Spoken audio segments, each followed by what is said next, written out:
I get the pleasure of welcoming our guest speaker. So, Dr. Hawley is a general internist by background and was the founder and medical director of BC Cancer's Pain and Syndrome Management Palliative Care Program from 1997 to 2024 and continues a palliative medicine specialist practice at BC Cancer in Vancouver.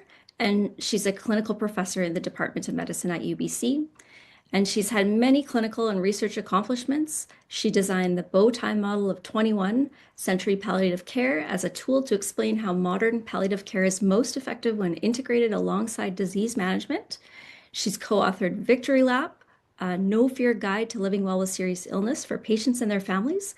And she's led a number of studies ranging from investigator-initiated clinical trials to qualitative studies. So I'm certainly excited to hear your presentation, and welcome, Pippa.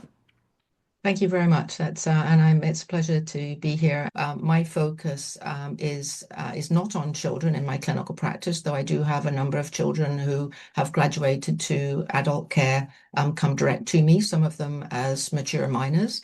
But my focus with medical cannabis research has been on adults. My understanding is that this is a very well-educated audience regarding cannabinoids, so I don't need to go over any basics at all. But I'm going to be focusing on research methodology for the clinical trial that I just finished. Because I think that essentially it nailed it for the outcomes that I was looking for, and it really, really worked well. And I think that future research, because people aren't familiar with the aggregate N of 1 methodology, I think the more people learn about it, the more times I think people will see that it's actually an optimal methodology that could be used for future research. I'm very much a fan of patient-centered care. That's one of my main things that I teach about, approaching the patient from where the patient is, and making sure that both clinical care and research are patient-centered. And I think this aggregate N of 1 methodology really epitomizes that. So I'm just going to share my screen, and hopefully you can see that there. Yeah, Mark Bitlado is the statistician who's helped me, is still helping me because I'm still in the final process of writing up the data. And Alshini Sharma as my research coordinator, last of a list of a number of excellent people, and have really been helpful. And that's just a picture of Victory Lap. And to show you the sponsors of the study, the main one being the HECT Foundation, which is a Vancouver-based charity, which is independent of the cannabis industry. So the only involvement I had from industry with the study was initially with donation of study product, which terminated about halfway through. And then we had to purchase the product. So my learning objectives for this talk is to cover the aggregate N of 1 methodology, and then to talk a little bit about the implications of the study results for future clinical practice, which I think affects kids as well as adults. I don't think we need to do the main kinds of cannabis extracts, particularly for this group, but I do think the safe starting doses and titration recommendations that resulted from the study are interesting. And I would like to acknowledge Whistler Medical Marijuana, who initially were the study donors, product donors, and Aurora, who bought Whistler and didn't know that they had this obligation, but to their credit, accepted it and continued to provide study product for just over the first half, nearly 2/3 of the study. And then Medifarm, who stepped up at very short notice and made some product available for me so that we could actually finish it. And the Pan-Canadian Palliative Care Research Collaborative, that's what that crazy acronym stands for, Pan-Canadian Palliative Care Research Collaborative, were very helpful to me in getting the study off the ground. This is where the study took place. As you can see, it's all across Canada. And you can see that the majority of patients were in Vancouver, just over half. Just around half, and those were mostly ones that I recruited, but without the other centers, we wouldn't have been able to have completed the study. So I'm really grateful to my colleagues all across the country who helped get this done. With adults, these are the key issues that informed the research methodology and why I chose the aggregate N of 1 design, because we know that anecdotally some people do really well with medical cannabis and others don't. Like, we don't expect everybody to do well, and it's because people are different and it's complex. So we're not going into it expecting that everybody will respond. We're expecting probably about half, like most of the open label studies with adults being given cannabis products for most symptoms, actually, not just cancer-related symptoms, which was my patients. About half of them end up staying on it. Sort of varies between sort of 45 and 65%. And the rest of them stop. And so when you average out large groups of people, if you average, you're already going to be reducing your effect size by half, because you have half the people that negate all the other half, if you know what I mean. So averages are not helpful when you've really got two cohorts of people in your group. You can have the same mean and the same median with half of them doing really well and half of them doing really badly, as you would have if everybody didn't respond. So that's a critical part of the reason for the N of 1. We also know that with medical cannabis, that some people do much better with different products than to others, even with the same condition.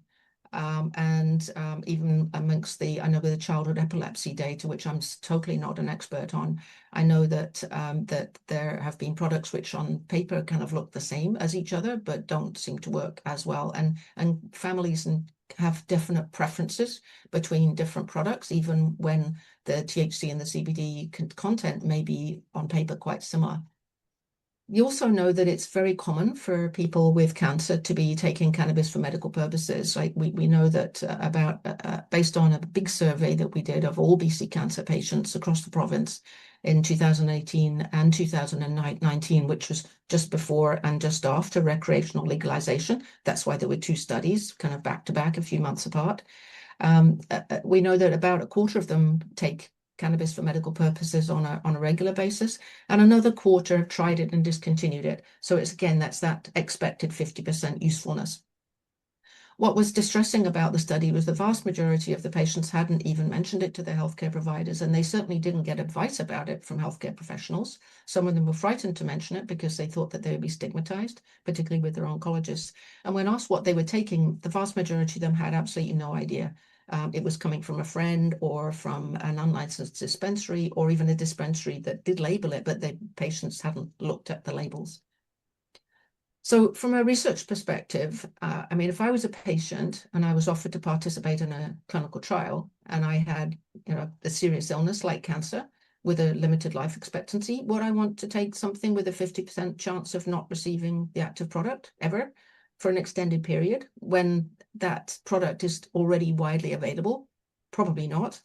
And if you did take it, you'd at least want to know at the end of the study which one you were on, rather than waiting till the whole study was finished.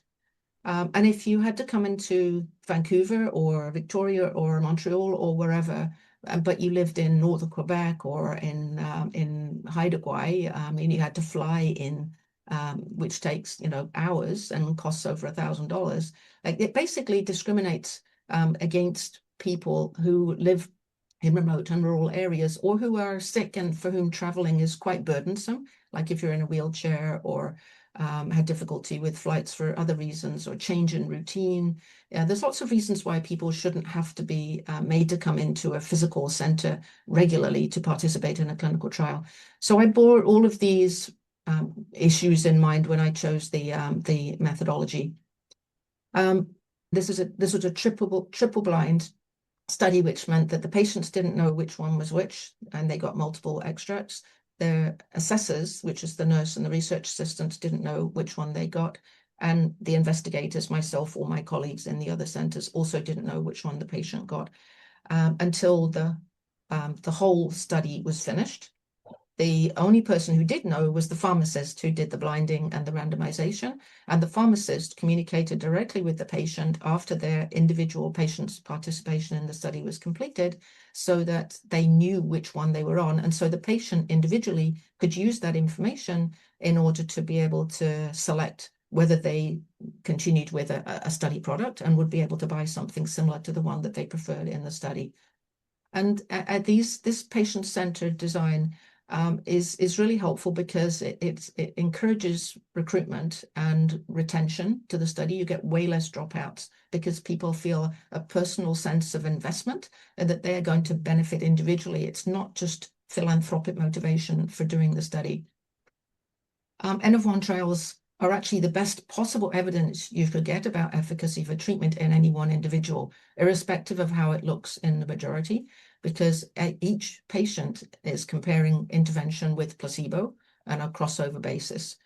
And when you pool a series of N-of-1 studies, in other words, you do the same N-of-1 study with a group of people, and you put those people together, because everybody's acting as their own control, you get way better results and much better statistical effectiveness because everyone's acting as their own placebo control. So there's no need to randomize and base and try and make sure that your baseline demographics are the same in both cohorts. Because everybody is acting as their own control. And I think that's a key part. Is placebo-controlled studies are way more expensive because you have to randomize such large numbers of patients in order to make sure that the differences between your placebo and your intervention groups are averaged out to be zero by sheer numbers. And in reality, we don't have time for this and we don't have money for it. So parallel group studies should really be avoided where an N-of-1 study methodology is preferred.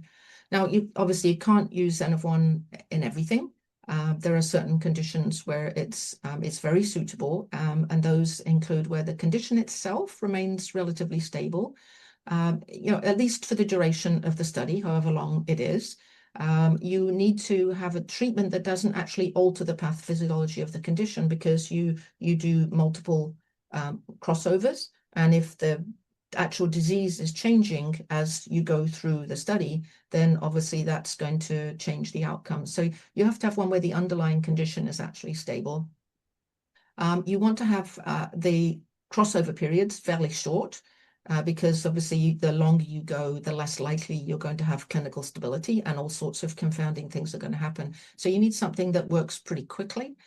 You need something where there's a validated tool to measure the effects so that you can use the same tool in everybody, because you can't pool results when everything's being done differently. So you have to coordinate it. You can't have a whole load of people all doing slightly different N-of-1 studies and then try to do some sort of meta-analysis. You need to have everybody using the same protocol at the beginning and measure with the same tools. And the N-of-1 methodology is particularly suitable when we know already that there's considerable patient heterogeneity in response to the treatment. And basically, medical cannabis research fulfills all of those criteria. So I'm going to whiz through these quite quickly just because I want to spend more time on the results. But essentially, we used oils. They were olive oil was the vehicle in the first one, and then medium chain triglyceride oil for the second and third products when we changed manufacturers. The route of administration was sublingual, which is a little bit, it's a lot faster than the oral swallowed route. But it's a little bit slower than the inhaled route or vaporized. And it avoids the harms that are associated with inhalation. And it also means you can do things really rapidly, because you don't have to wait for a day for the effect of an ingested dose to have an effect and then to wear off. So people can see cause and effect much more quickly. With doing it this way, we only needed 4 days of each oil, and they were randomized in sequence. We had a THC, CBD predominant, a 1-to-1, and a placebo. And we titrated starting at as close to 2.5 milligrams of THC or CBD, or them combined up to 4 hourly as needed. So people could take it up to 6 times a day. And we did incorporate a washout between the treatment periods, but we didn't have them not take the product during that time. We had them continue to take it, but we only analyzed the last 2 days of each 4-day period, because the first 2 days could have had some hangover effect from the previous oil. And we had 3 arms. We had 90 patients in total. I ended up with 91, but our target was 90, and we wanted them to be equal. So 30 with the most troublesome symptom being pain, 30 most troublesome symptom being sleep disturbance, and 30 with the most troublesome problem being anxiety. And they were quite different cohorts. The eligibility and exclusion criteria, I think, are all fairly standard. I don't think there's anything unusual there you can all really predict. We did have a restriction for driving initially, complete, which was a barrier to recruitment, but then we were able to get it changed to no less than 4 hours of driving, no less than 4 hours since an oil was last taken. And that was really helpful because it enabled people still to go to work. They could get up in the morning and drive to work and then take their study product. They could take it again at lunchtime, and then they could drive home at the end of the day and take it when they get home. We did allow some treatment pauses because there was a lot of people having COVID vaccinations through the study. And there were a few other things that came along that were unexpected, like dental abscesses and things like that. We did allow people who were having concurrent immunotherapies, and that was a big deal in terms of discussion, but I'm happy to share my literature review and the discussion I had with Health Canada about that. I think it's even more clear now that concurrent immunotherapy is not a contraindication to medical cannabis use, despite some of the theoretical stuff that people were worried about initially, and a couple of small studies from Israel which raised concerns but have subsequently been disproven. And that people had to be accessible by phone. The only thing we needed in person or in video was the consenting. The rest could all be done by phone, and we actually ended up using email quite a bit as well. That's just a little bit of background about the immunotherapies, which I'm going to skip over. So our main outcome assessment was the patient global impression of change, and there's a number of versions of that in the public domain. The one that we used was only a 7-point positive scale. So the worst was like 0 was no, 1 was no change, or the condition had got worse. And then it was different gradations of improvement thereafter. There is another version of the PGIC. In fact, there's a few of them. Some of them have just 5 gradations, and some of them have 7. And we chose the 7-point positive scale. And we arbitrarily set a 20% improvement in the PGIC versus placebo as the target outcome, and 20% of 7 is 1.4. So we were going to look at what the improvement was with placebo for each patient and then add 1.4. And this is important when I'm showing you the figure for the results. So this is just what the patient global impression of change looked like. And as you can see, 7 is the best, where it's a great deal better. Considerable improvement has made all the difference. And 4 is somewhat better, but the change has not made any real difference. So there's not a lot of difference in between 1, 2, and 3, but between 4, 5, and 6, it really does get up there in terms of clinical meaningfulness. And this has been studied, and people can tell the difference consistently between those levels, even at the lower level. The other thing we did was the Edmonton Symptom Assessment Scale, the revised one, which is rating the symptoms for the last 24 hours. That's the primary revision. But we also add the sleep disturbance and night sweat, so SN. Sleep disturbance has been added by a number of other groups and has been validated, but the addition of night sweats was not previously done. So that was an exploratory addition. With the sleep disturbance and night sweats, the maximum score was 110, whereas the basic ESAS was only up to 90. And a lot of the validation of the ESAS has been done without the additional 2 scales. So the minimal clinically important difference for the total regular ESAS was at least 3 points for cancer-related symptoms, and it's a big study that David Huey did in MD Anderson some years ago. He used to be a resident with us. I worked with him when he was in Vancouver. So we estimated that with 11 scales, the minimal clinically important difference would be about 3.2. That was our initial sort of gestalt. So the main hypothesis, we thought that at least one oil would be more effective than placebo for overall symptom burden. And my expectations, these are personal here, I thought that the 1-to-1 would be better tolerated than the THC alone because of a lot of suggestions that CBD helps reduce the side effects of the THC. I thought that THC would be required for a pain effect, and I didn't anticipate that CBD alone would have much analgesic effect, especially at the low doses we were using, but much lower than many other studies, like almost like 100 to 1. I thought that the THC alone would also have a higher instance of side effects, particularly for anxious patients, and would be generally unpopular with them. So the demographics, again, I'm not going to spend a whole lot of time on this, just to let you know that they were mostly in their 60s. That was the highest proportion, but we had people going down as low as 27. We had a young sarcoma guy, and we had people as old as 86. The anxiety group were slightly lower.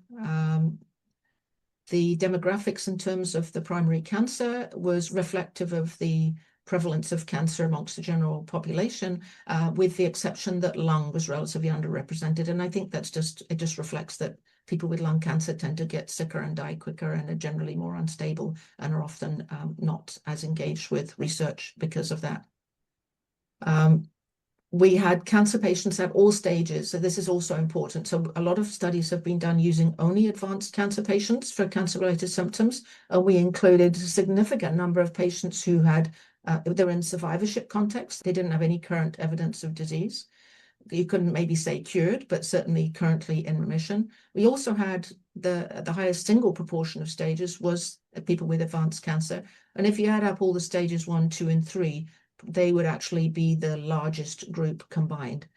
So this is helpful because the results can then be expected to apply to people with all stages of cancer, and based on the demographics, also all ages, and all kinds of cancer.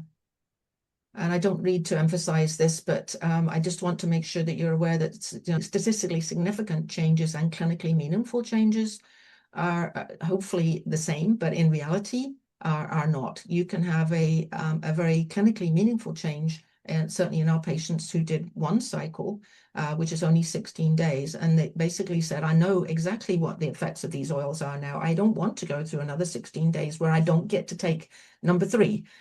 Like, it was so awesome. I don't want to go through that again. And number 2 was awful. I'm not going to put myself through that. They were totally clear with what the effects were.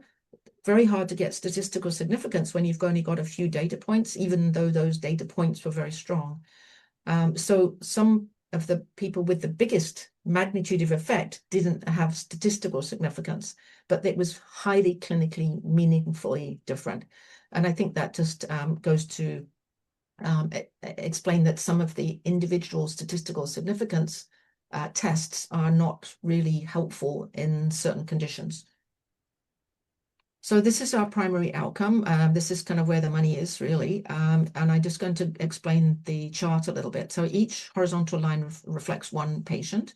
I know the text is too small to read here, but you can see from the different colors, each color represents a patient that had a supply of product from one company. So there's pinks, and there's blacks and greens.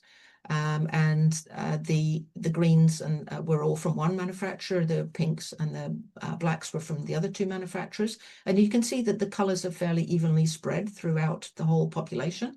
So this suggests that there's no preference from the patient's perspective, or no benefit which was from one manufacturer over another. And they all had slightly different terpene and non-THC, non-CBD cannabinoids. So this shows that the effects are most likely from the THC and CBD. The black line up the middle, is the placebo response in each individual. Okay, so that doesn't mean that the patient rated it a 0. That's the placebo response for everybody. And though it did vary from patient to patient, the mean PGIC placebo response was plus 2.3. So that when you see the changes to the right, if you average them out, you have to add 2.3 to that for the actual score. And you can see this dotted orange yellow line here. That is the 20% improvement of 1.4 more than the placebo response in that individual. So anything to the right of that, it means that it exceeded the threshold for clinically meaningful response. And you can see, if you follow that orange line down, the point where the response of each of the best oils crosses the orange line is about halfway down. So each of these horizontal lines has 3 symbols. One is a square, and that represents the THC response. The circles represent the response to the CBD, and the triangles represent the response to the 1-to-1. And you can see it's a little bit difficult to see here, but these aren't all the same. I've got some more information about that that make it a lot more visible. But at least one oil produced a clinically meaningful and statistically significant improvement in about half the patients. Okay, and in terms of magnitude of effect, if you added up the 2.3 placebo response and the 1.4 for the 20% better, that would be 3.7. And if you look back to the PGIC score, that's nearly 4, which was somewhat better. So the orange line represents somewhat better, and anything better than that is more better than somewhat. That's not terribly clear, but hopefully it gives you an idea of the magnitude of benefit. And these ones up here were all up to 7. So in terms of response rate, we had an overall response rate of 56%. One last thing is it's difficult to see, but there are little stars along here where the patients that only had one cycle had a star there, and they're also fairly evenly spread throughout the whole response population. Of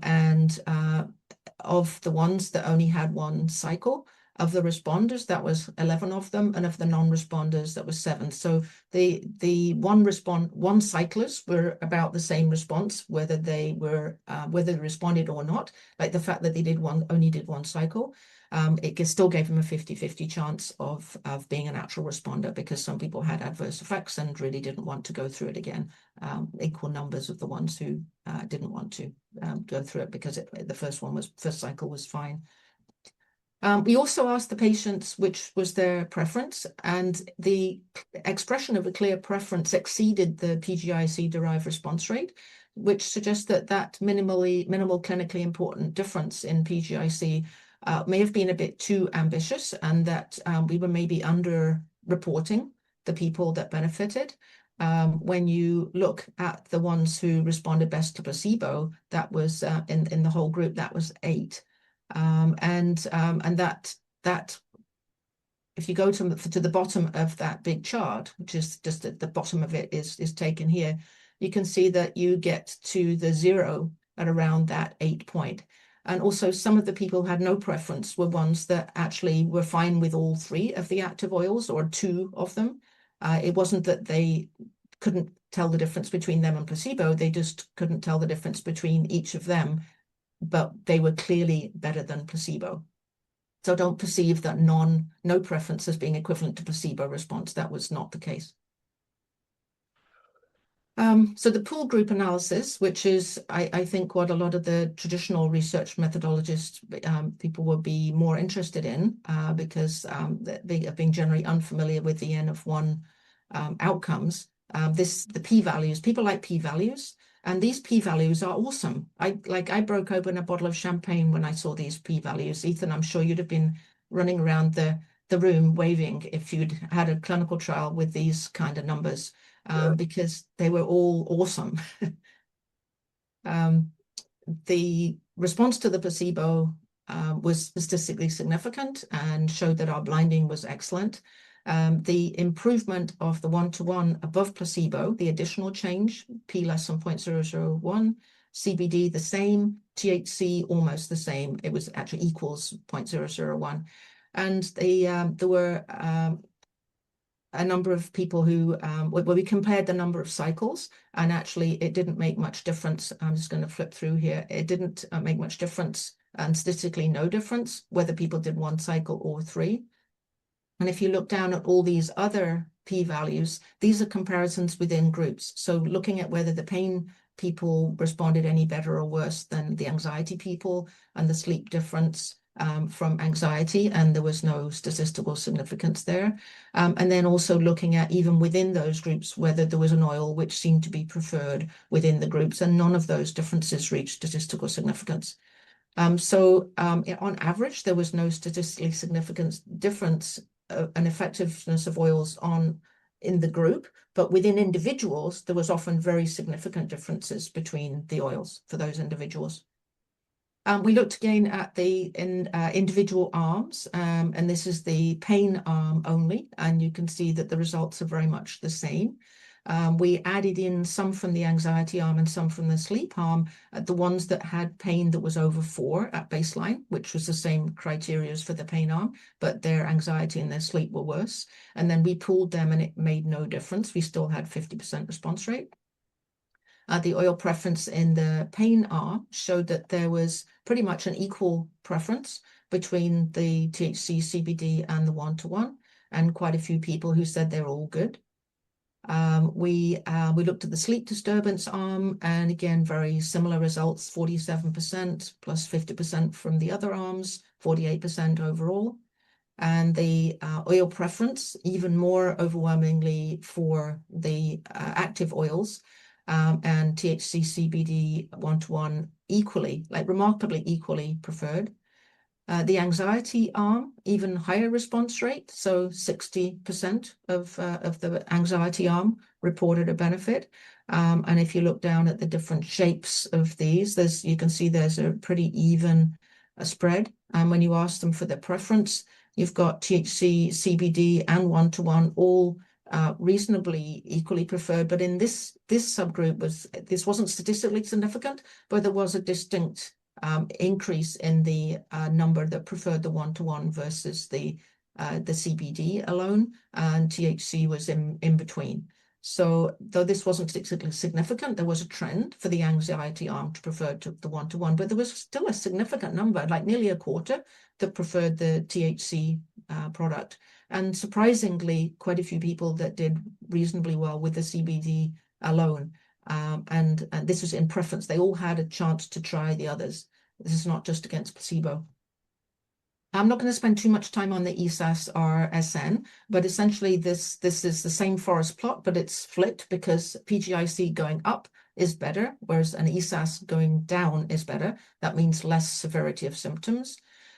Each ESAS item is 0 to 10 scale.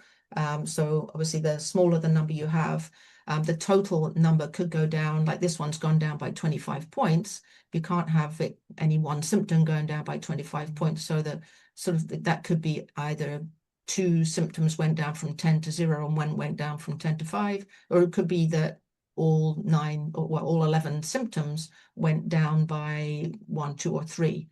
But the total, you can see it had very much the same pattern in terms of the best performing oil, which is the furthest left symbol. You can see that crosses the intersection with placebo below half. And if depending on where you set your minimum clinically important difference, you're looking at probably around a 50% response rate there as well. But what's interesting is that's the 56% response rate for PGIC. I'm just going to flip through there. What's interesting is that when you put these patients in the same order, because these are now in the same order as the PGIC response, you see that it's a little bit all over the show. Like, there's still a trend for the line to go from bottom right to top left, but it's certainly not as clear as it is with the PGIC. And I think this reflects that the ESAS is not a great outcome assessment tool used in isolation. There's probably some weighting of importance of different symptoms.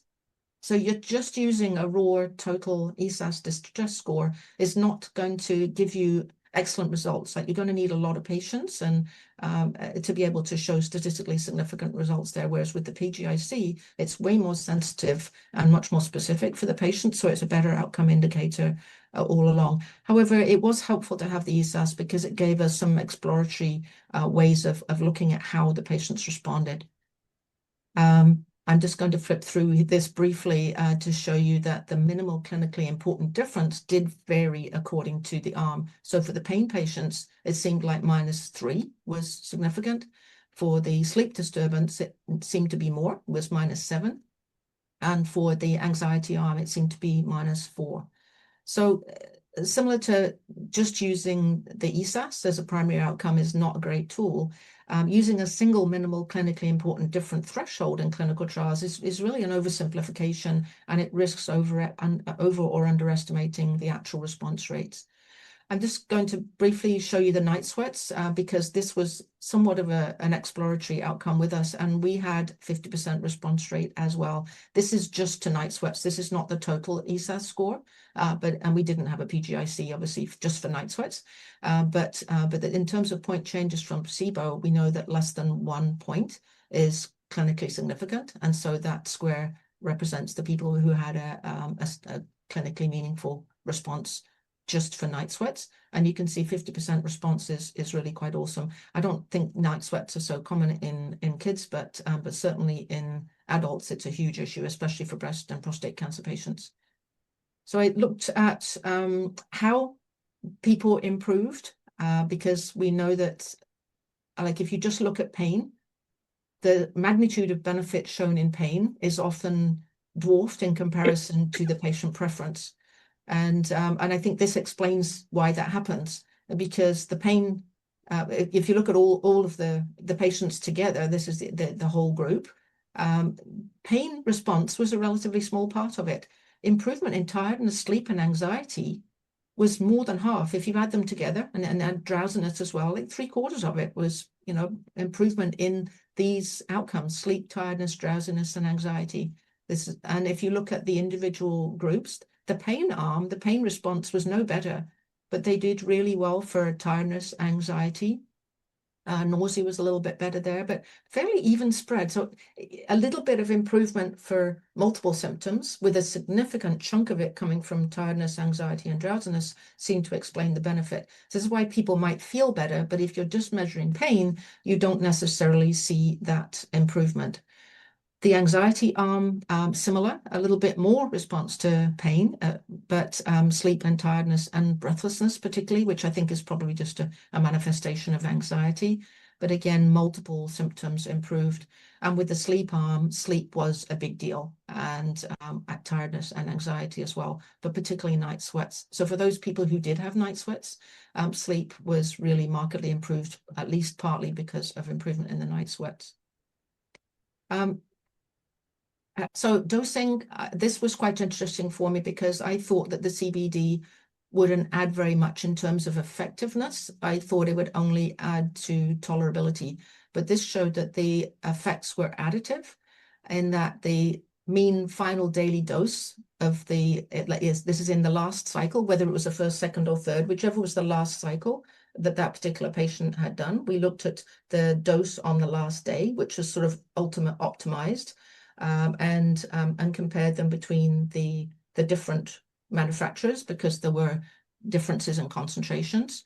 And you can see that the total THC plus CBD is closer to the dose of THC and CBD separately than they're added together. So patients self-adjusted their dose of THC plus CBD to be smaller, so that they were wanting, or their optimal dose was total cannabinoids, total THC plus CBD, not THC with a little bit of CBD that didn't make much difference, if that makes sense. We did have quite a lot of side effects, but that was expected. We were asking people to titrate to effect. So essentially people would push the dose up until they got side effects, and then they would drop it back a bit, or they got therapeutic effect and they didn't need to go higher. But we were expecting there to be lots of side effects, but we expected them to be minor, and they were helpful because it told the patient that they had now reached slightly over their maximum tolerated dose, at least in the short term, and then they backed off, and then they were able to be happy. And this is important because a lot of clinical trials report the rates of side effects occurring with medical cannabis, and they are meaningless because people are all going to get side effects. It's the question of whether the side effects are manageable, whether they can be resolved by dose reduction, which is usually the case, and whether those side effects are actually worth it considering the benefit they get. And also, are they less than people get when they take other medications like opioids for the same condition? So this is often why, yes, there is this big list of side effects that occur, and the frequency is quite high, but in reality, people don't think that matters. Yeah, I've covered my conclusions fairly well as we go through. I mean, these are the take-home messages. Like it only takes 4 days, and you get a response to at least one oil in about 50% of patients. This is highly statistically significant, and we had no serious adverse events, and none that were related to the study products at all. What was surprising to me was that we had no winner oil in any of these three arms, and this has significance in terms of what we need to be recommending to patients. We were thrilled that the night sweats response was so good. And when we're telling people how it might help them, the sleep anxiety and tiredness, people need to know that that's probably how it works, especially for pain. It may not help their pain itself, but the improvement in their quality of life from having improvement in sleep anxiety and tiredness may have a secondary effect on improving their pain, and there may be some additional primary analgesic benefit as well.